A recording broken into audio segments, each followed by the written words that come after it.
Les libellules renaissent. Initié en 2012, le chantier colossal destiné à la rénovation de plusieurs centaines de logements a pris fin en octobre dernier. Le résultat d'un long processus réunissant des acteurs de divers horizons. Et à un moment, la Fondation Émile Dupont, avec la ville de Vernier, avec la direction du logement, on a dit il faut partir sur un autre pied. Et tout ça s'est construit depuis 2003.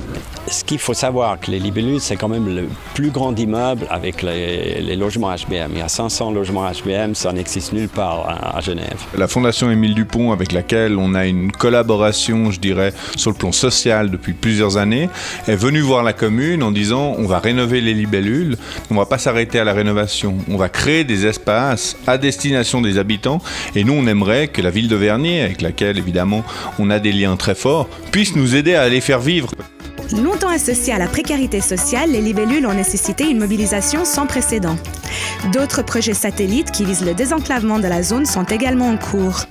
Il était particulièrement intéressant de travailler sur les libellules parce que l'Université de Genève a clairement démontré que c'était le sous-secteur statistique le plus précarisé du canton de Genève.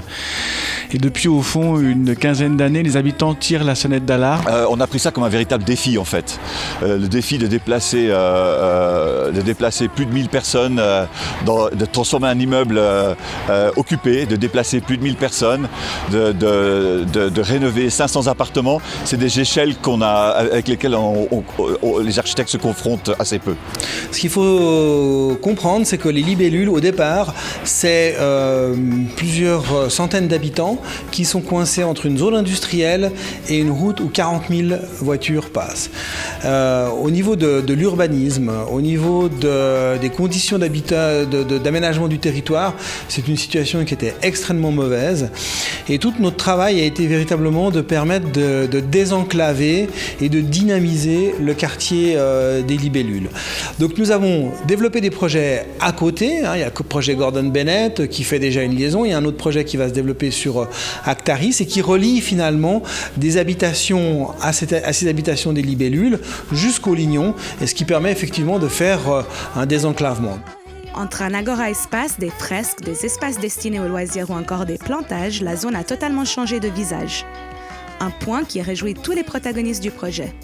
Ça donne une autre vision, ça change aussi parfois les pensées peut-être qu'on peut avoir négativement dans sa tête. On voit d'autres choses, je suis très content pour ça. Mais les libellules pouvaient quand même être vues comme un ghetto.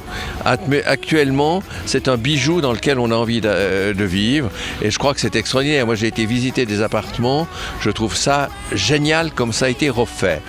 Ce projet a eu des effets très positifs sur la qualité de vie, sur le sentiment d'insécurité qui a largement baissé, où on voit des réponses favorables aussi en termes de voisinage. On se réjouit de suivre les travaux pour que nous puissions, je l'espère, dans 5, 10, 15 ans, faire en sorte que ce bilan soit toujours aussi positif.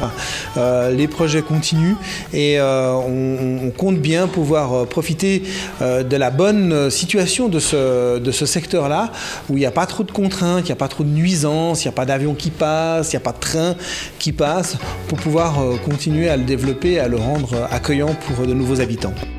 Si les libellules ont, sans le moindre doute, pris leur envol, le conseil administratif reste attentif à l'évolution du secteur.